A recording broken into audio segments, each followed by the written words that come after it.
Okay guys, so final exam review. So the first question is a woman at the top of a 90-foot tower spots a car on the road below. So I'm going to go ahead and draw out what that might look like. So if she's on a 90-foot tower and there's a car somewhere out here on the road. So here's the woman, here's the car.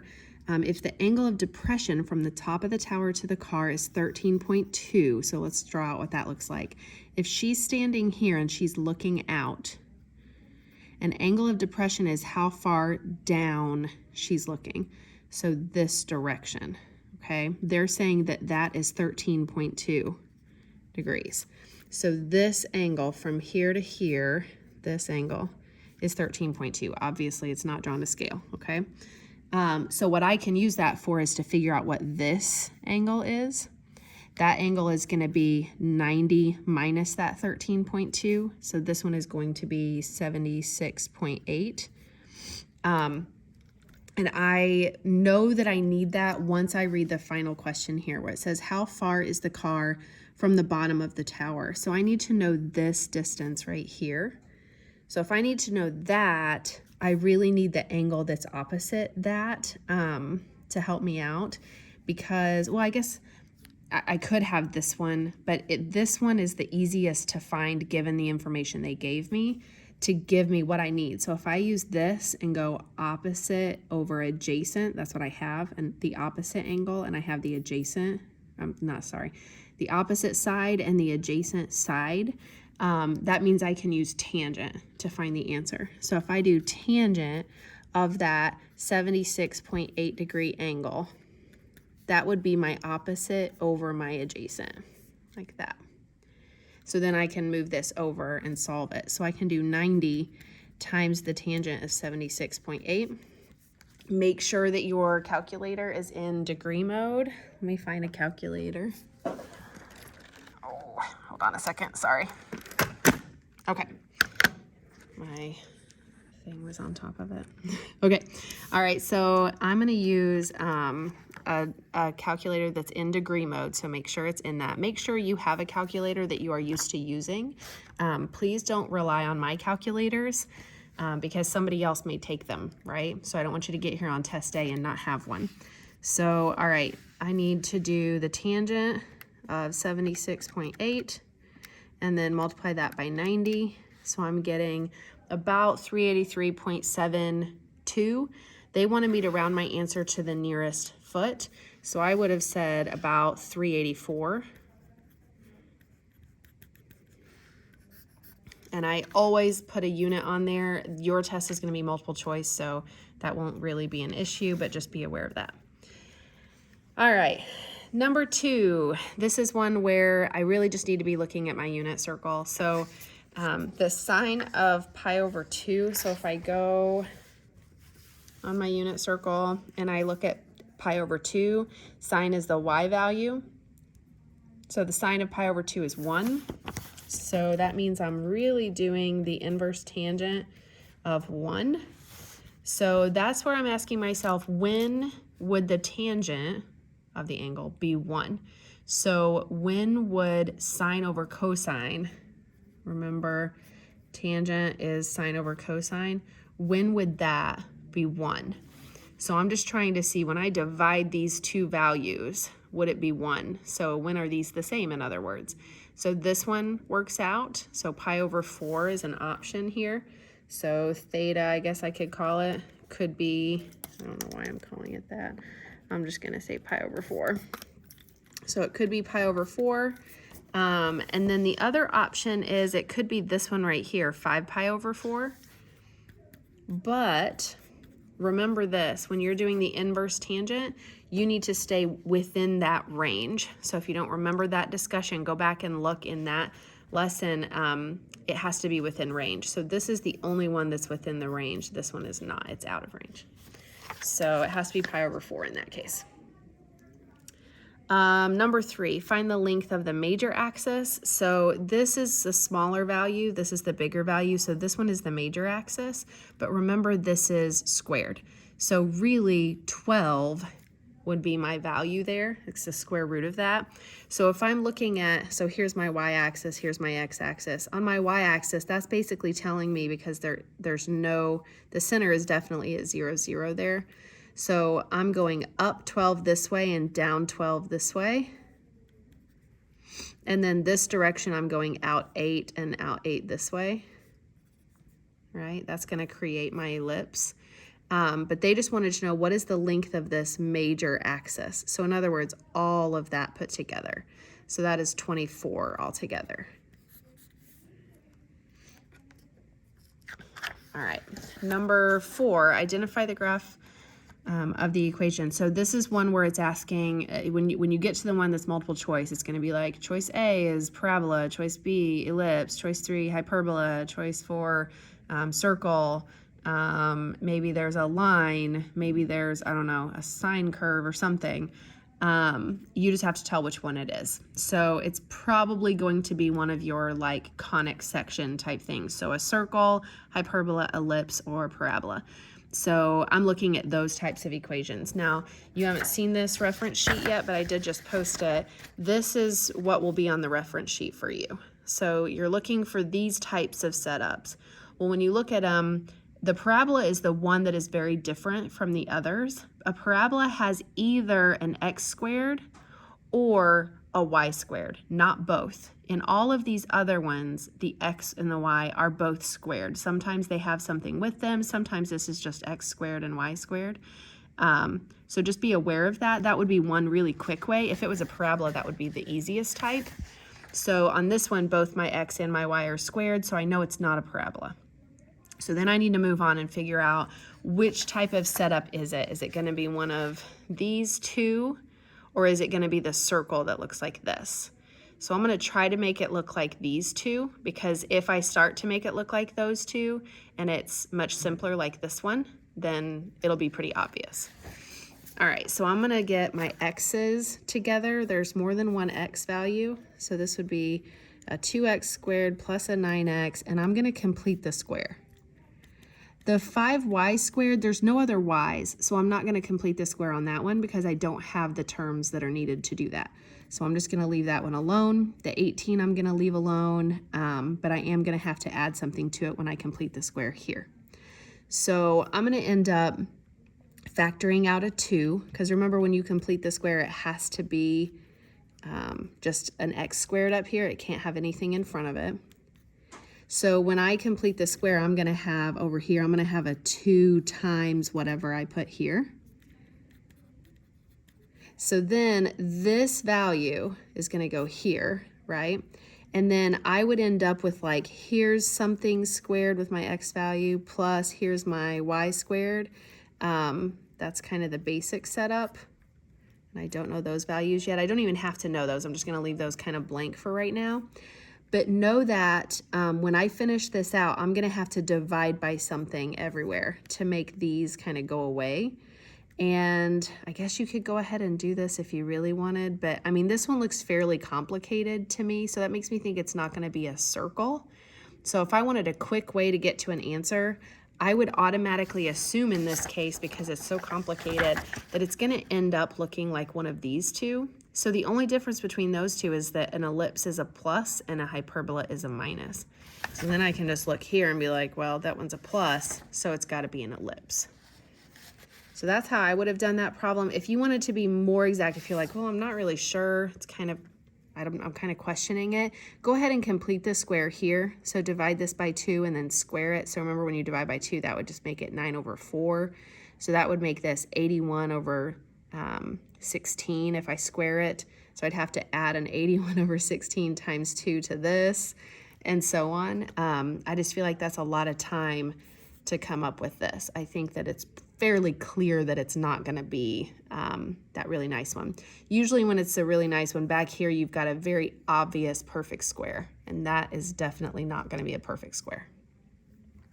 Okay, the last one on the front page is talking about a boy who's not a boy, a balloon. Boy's not flying, although in the other one, it's Super Grover, he is flying. On this one, a balloon is flying through the air while a girl and boy stand on the ground looking up at it. So here's a girl and a boy, and here's the balloon up here. And again, I don't know exactly where those things are, so I'm just sketching it. But here's my girl, here's my boy. And they told me that the distance from the girl to the balloon is 137. The distance from the boy to the balloon is 96, and the girl and the boy are standing 152 feet apart, like that. So this one, they're giving me all sides, no angles. That makes me think that we need to use law of cosines, because law of sines means I have at least one angle. In this one, I don't have any. So I'm going to have to use law of cosines. So if you need to go back to your reference sheet again, let me make sure I got it. Yeah, right here. I gave you 3 different formats, but as long as you have one, just remember that this side is the angle that I'm looking for here. So I really need to know which angle do I need. So in this problem, they want me to find the angle of elevation from the girl to the balloon. So the angle of elevation, if I'm looking at the girl, she's looking straight out this direction towards the boy. So her angle of elevation up to here would be that angle right there. So I'm going to call this angle alpha, which makes this one side A. These other two, it doesn't matter which one you call B or C. So let's say I call that one B, this one C. Doesn't matter. So I'm going to do 96 squared. So here's my formula again. Goodness gracious, right there. So A squared equals B squared plus C squared minus 2BC cosine A. So I'm just going to write all of that in without writing the formula down. So if you need to go back and write the formula down, go for it. So I've got a 96 squared, and then I decided to use 137 as B plus 152 squared as my C squared. That's a 1, I promise. Okay. Again, you could switch these and it doesn't matter. And then minus 2 times B times C, and then cosine of that alpha that I was looking for. So I need to simplify a whole lot here, so be careful with your calculator work. I know I've mentioned this before, but this is the mistake everybody always makes. You cannot subtract this stuff from this stuff. You need to take these things, square them, do what you need to do, but then move them over to here and leave this alone, and then divide that out to get rid of it. So when I did all of that, let's see. I'm going to go ahead and skip down to where I moved these over. I got negative 32,657, and over here when I multiplied those, I got negative 41,648 cosine alpha. And then I divided, so I got about 0.784, so I rounded that, equals the cosine of alpha. So then when I do the inverse cosine, I ended up with 38.4 degrees. And again, that's an estimate, so I should put kind of those curvy equal signs. And it was to the nearest tenth, so that's why I rounded it that way. Okay, so check your calculators. Make sure you can actually get that value, please. Sometimes I think people assume they know how to do that because, oh, it's just easy calculator work, and then they can't do it when they get to the test. So be careful with that.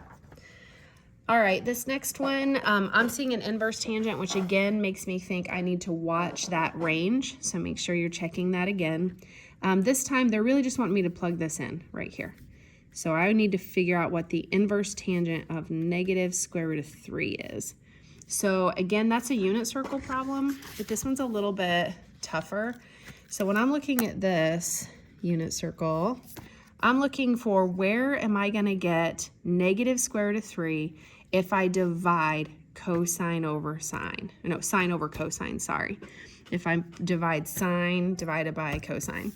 So I'm looking for, if I take a y value divided by an x value, am I going to get negative square root of 3? So none of these are negative, so that automatically makes me think, nope, it's not going to be any of those. Over here I have some negatives, but what I should be thinking is this side over here is going to be out of range. So I shouldn't even really be thinking about that. On this side right here, again, it's out of range, and they're both negatives, so those will be positives. So that means I have to be in this quadrant, okay? All right, so then I'm looking at if I take, so I'm just going to do both of them. Obviously, if I divide these two, I'm going to get -1. So that one's pretty easy. This one means I'm going to take -1/2, and I'm going to divide it by square root of 3 over 2 for tangent. So that makes it -1/2 times 2 over square root 3. Well, if those cancel, that means I end up with -1 over square root 3, which if I simplify, a lot of times they simplify this to negative square root 3 over 3 because they multiply by the square root of 3 on the top and bottom. Either way, this is not this. If I do the other one, so this one is really negative square root 3 over 2 divided by 1/2. That's the same thing as negative square root 3 over 2 times 2 over 1. That cancels. That does give me negative square root of 3 over 1, which is really just negative square root of 3. So this one is kind of my winner right here. This is the one that actually works. So 5 pi over 3 would be my answer. Okay. It very clearly says do not round. When you get your answer choices, you'll notice they are all in, or they should be in this format. If they're not, they shouldn't be an answer choice, so you could eliminate that choice, okay? Okay, number 7. Let me look and see if I have that on this reference sheet. Cofunction identities. I do, right here. So this one says, use a cofunction identity to determine which is equal to secant. So when you look at your answer sheet down here, secant is the same thing as cosecant of pi over 2 minus whatever angle you have. So this one, they're using theta. So I would have said cosecant of pi over 2 minus theta would be what that is. So that was a super easy one because it's on your reference sheet. All you have to do is copy it down. Okay.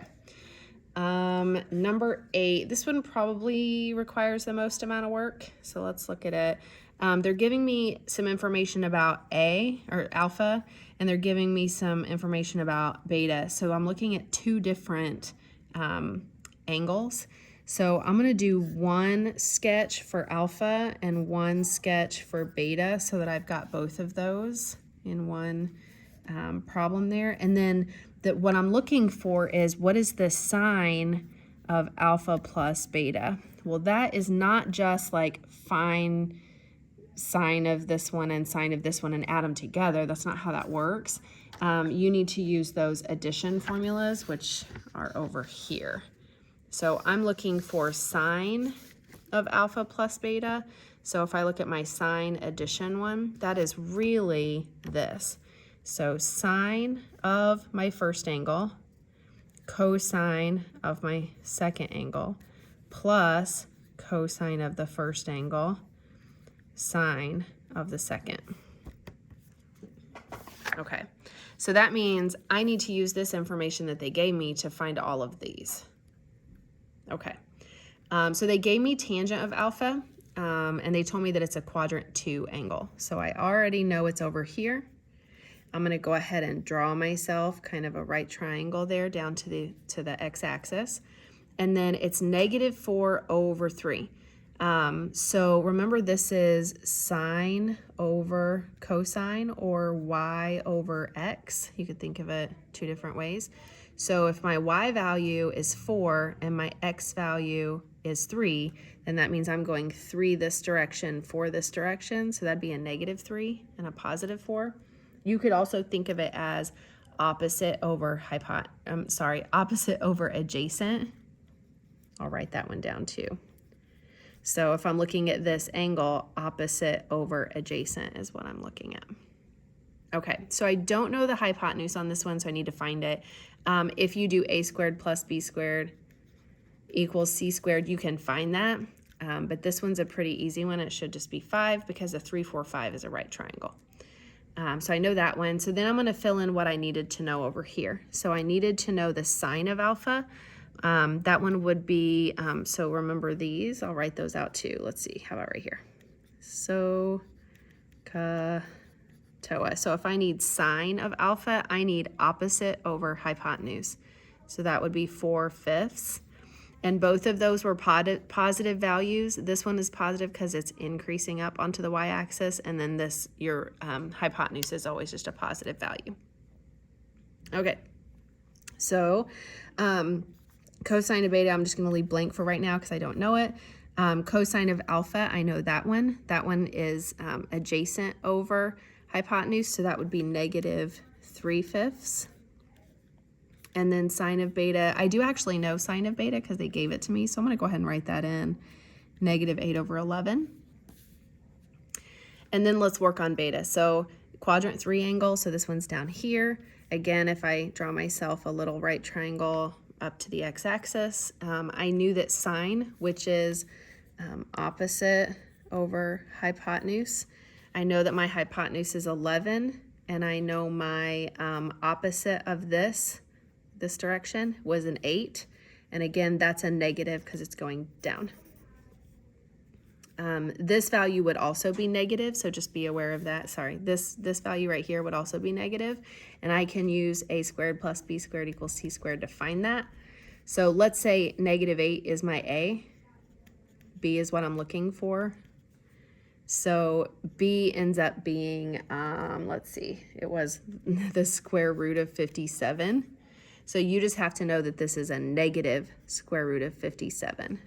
That's pretty ugly.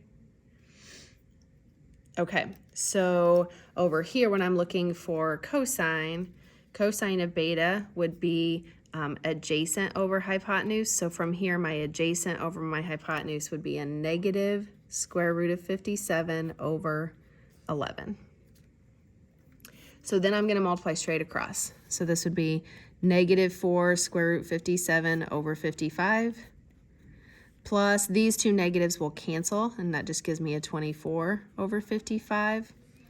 And then I believe they're going to make you on this one get a common denominator and add them together. Luckily, these are already a common denominator, so I can just put them together. I would always put my positive value in front and then minus this one on the end. So I would write it like this. But again, with it being multiple choice, you should be able to find what answer they're talking about pretty easily. Okay, number 9, let's see. Sorry, I needed some pencil. Okay, so number 9, find the exact values for the magnitude. So again, this is something that is on your reference sheet for you. So magnitude is right here. And then they also wanted us to find the direction for that angle, so I'll do that next. So the magnitude is really just take your two values, square them, and then square root the whole thing after you add them together. So the magnitude of u in this case is going to be -2 square root 3 squared plus 4 squared, and then I'm going to square root all of that. So really that is, this is really like -2 squared, which is 4, and then this would just be 3 because that would cancel out. So 4 times 3 is 12, plus 4 squared is 16. So I really have the square root of 28. That's my magnitude. So that would be one of the answers. You should be able to get it down, like be able to like cancel out some of your answer choices just by knowing that much. But they're not going to give you just one with that value. You're probably going to have to find this second piece. All right, so if I'm looking at this value, -2 square root 3, and then up 4, so over and up this direction. I don't know exactly where that is, but I really don't care. I'm just kind of sketching it, right? I know that this is -2 square root 3, and this is up 4. So I would just use, because they gave me the opposite and the adjacent, I would use tangent. So I'm really just looking for what is that tangent value. So my opposite over adjacent is 4 over -2 square root 3. You could simplify that quite a bit here. You could say this is really 2. So this is really tangent of theta equals -2 over square root 3. I think what they did, if I'm remembering back correctly, this one was pretty, they left it very undone. They didn't really do a lot of calculator work on this one. They just made it look prettier. So what they did was said, I don't like that there's a square root in the bottom, so let's multiply by the square root of 3 on both of those. So that really gives me the tangent of theta equals -2 square root 3 over 3. Then they just said, okay, if I just find the inverse tangent of this, that gives me theta. So theta is really the inverse tangent of that stuff, -2 square root 3 over 3. If they went ahead and asked you to evaluate that, you could type it into a calculator, but I think this is all they asked you to do. So that's kind of nice. All right, and then number 10, find the phase shift of the graph, and they give me this equation. So again, reference sheet problem. When I go look at my reference sheet, I'm looking for a sine, and how do I find the phase shift? So sine right here is an equation, and then phase shift is what I'm looking for. So -c over b. And remember, things are labeled in order. So this is A, this is B, this is C. So my equation should look like this. My phase shift should be -c over b, which in this case would be negative, and then I've got a negative pi over 5 all over 3. So that really becomes positive pi over 15, because if I'm going to divide by 5 and then I'm going to divide by 3, that really means altogether I've divided by 15. So I could just leave it like that. Make sure you watch those negatives. I made that mistake on my original answer sheet that I posted. Remember, it was incorrect. This should have been positive. Okay. Let's see. So then number 11, you've got a squirrel standing on the ground 2.3 feet away from a tree. So here's my tree, and then here's my squirrel standing 2.3 feet away. There's a walnut on a branch 7.8 feet up. So right here, I'm going to call that 7.8. Here's my branch, and I'm looking at this as kind of the squirrel's line of sight, right? So if I have my angle of elevation of the squirrel's line of sight, that's this from the ground, from that flat level up is what I'm looking at right there. They want me to find that angle. So I'm going to call that, I'm just going to call it theta. And then they want me to round it to the nearest tenth. Okay, so again, if I'm looking at this angle, I have opposite and adjacent. So tangent is like my best friend on this test. So tangent of theta would be 7.8 over 2.3. If you divide those, you get about 3.39. So then inverse tangent that, you're going to get an approximate answer, because you're rounding it to the nearest tenth, of 73.6 degrees. So again, check your calculator on that one. Make sure you can find it. Okay. Number 12, this is the one where you kind of have to break down everything. So this is a sine graph. So again, I'm going to be looking at my sine information right here. I know that typically I go from 0 up to 2 pi. That's my period. So I'm going to check and see if that's the period for this one. The period is always 2 pi over the square root of b. So b is 1/2. So I'm going to write this out here. My period would be 2 pi all over the square root of b, which in this case would be 2 pi over 1/2, which is really 2 pi times 2 over 1, or 4 pi. So instead of going, typically I go from 0 up to 2 pi, now I'm going from 0 all the way up to 4 pi. So this is a pretty big phase shift, which means, or period, sorry. So that means it's like stretched outward some, like it's, instead of being so condensed, it's going to be stretched out a little bit. Let's see, another piece of information I have is my amplitude